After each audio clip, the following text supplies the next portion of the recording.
The Calgary Flames are in a dogfight in the Pacific Division, battling for playoff position. Jess Belmosto of Locked On Flames joins us to discuss their inconsistency and what lies ahead for the Calgary Flames. You're Locked On NHL, your daily podcast on the National Hockey League. Part of the Locked On Podcast Network, your team every day.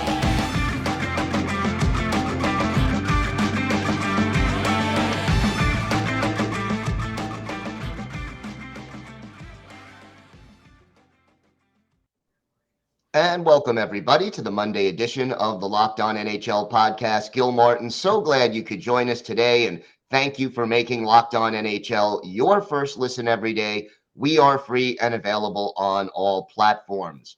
It is my pleasure to welcome back to the show the host of Locked On Flames, Jess Belmosto. And Jess, it's been a crazy season for the Calgary Flames. This is one of the more unpredictable teams in the league. And their last game, you have a 6-2 lead, hang on for dear life to win 6-5. Is that the season in a nutshell almost? Yeah, I feel like that really sums up the Calgary Flames hockey experience. This season has been much like the off season, a roller coaster, and you don't know what you're getting on a day-to-day basis. One of the more positive things is that Jonathan Huberdeau has definitely kind of emerged. He's breaking out of his shell a little bit more, which is fantastic to see, of course. But, you do have to start worrying about the goaltending and getting a little bit too comfortable. You mentioned Huberdeau. What do you think was the reason for his slow start? Is part of it the adjustment to a new city, new teammates, or were there other factors involved as well? So apparently he was dealing with some injuries coming into the season, and I think that he just tried to play through it. And once he realized he couldn't anymore, it was he missed a few games, nothing too concerning. But once the lines sort of settled as well with Lucic on that wing as well, it's kind of, I don't want to say panned out because that would make it sound like it's very successful, but Huberdeau is definitely finding his rhythm. Kadri and him really just need another winger to bolster that line even more. You mentioned the goaltending. It seems to be an issue all season. Markstrom not living up to his past numbers. What's happening in between the pipes this year for the Calgary Flames?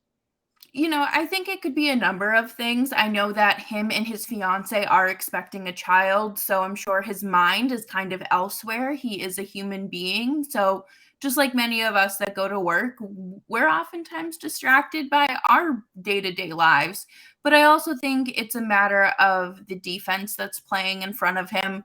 That third pair with Zadorov and Michael Stone or Connor Mackey, depending on who's playing, is really not a solid pairing. They really should just be out there doing cardio minutes, to be honest. They shouldn't be. It's a mess. But my hope is that for the trade deadline, they do bring in a veteran defender to kind of help bolster that line, since it appears that Oliver Kylington won't be returning to the team anytime soon. Let's talk a little bit about the power play, because it also has struggled throughout the season. What's wrong with the power play? Because the talent is certainly on this roster. Yeah, I think the biggest problem is that they lost two players who can go down there and play behind the net and down low. We saw it, I think it was Elias Lindholm. He ended up scoring a power play goal last week against the Blues, I believe, and it was because he was parked in front of the net and could get a rebound. They don't have anyone doing that. They don't have anyone in that position normally. So it was just, that's pretty much, if you listen to Locked On Flames, that's usually what I'm yelling about 3 times a week at least. But I think it's a matter of finding their rhythm and finding players that can, no one will ever replace Gaudreau and Tkachuk's ability and their chemistry, at least at the moment, but they need to find ways to make up for that. And I don't know if they have or will this season. Rasmus Anderson has 12 power play assists to lead the team. Talk to me about what he's done this year. Rasmus Anderson has been just an absolute treat to watch. I mean, you go back to the playoffs last season where he had that goal from behind the blue line on Mike Smith. And you like, if you're an outsider watching that, you're like, okay, this is the guy I want to watch. And he's just continued to be a significant addition to, I mean, obviously their offense and their defense as well, but he kind of quarterbacks the power play. And I think that there has to be something out there for him and someone to kind of make his life a little bit easier. And he is such a great, smart-minded two-way defenseman that, and he's still young. He's like 24, 25 years old, and just an absolute pleasure to watch. Nazem Kadri was a big signing this offseason. He is up there among the team leaders in most offensive categories. Talk to me about what he's meant to this team this year and where you see him fitting in the second half. Yeah, so one of the biggest weaknesses for this team last year and years prior really has been the depth down the middle. You have Elias Lindholm, you have Backlund in that third line role, but you never really had a true second line center because Sean Monahan would consistently be out with injuries and you'd have to replace him and move people up and slide this one and that one around. But Adam Ruzicka has come in as well. And I think right down the middle with Lindholm, Kadri, Backlund, and Ruzicka, it has been absolutely phenomenal to watch just, again, the depth. It's been a strong addition, and it's been something that this team has needed for a long time, but they never went out and spent and tried to acquire anyone. We talked at the beginning that this playoff race in the Pacific Division is very, very tight. What is it, about 6 points separating first place from fifth? Yeah. What moves do you expect the Flames to try to make with the trade deadline now less than 2 months away to try to secure a playoff berth and maybe even go on a bit of a playoff run?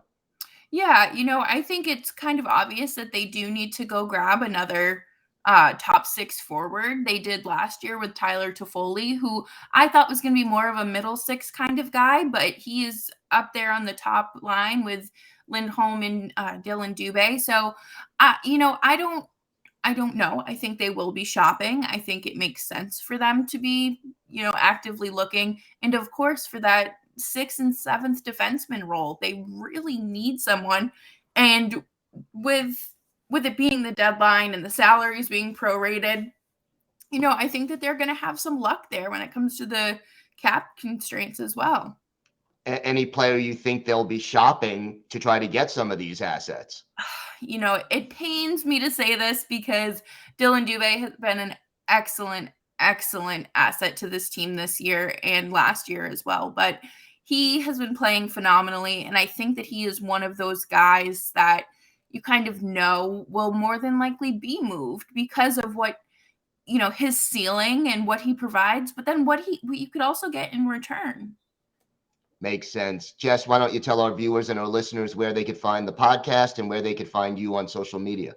Sure. So you can find Locked On Flames wherever you listen to Locked On NHL, Spotify, Apple, Audible, Amazon, and of course on YouTube as well at Locked On Flames. And you can find me on social media at Jess Belmosto.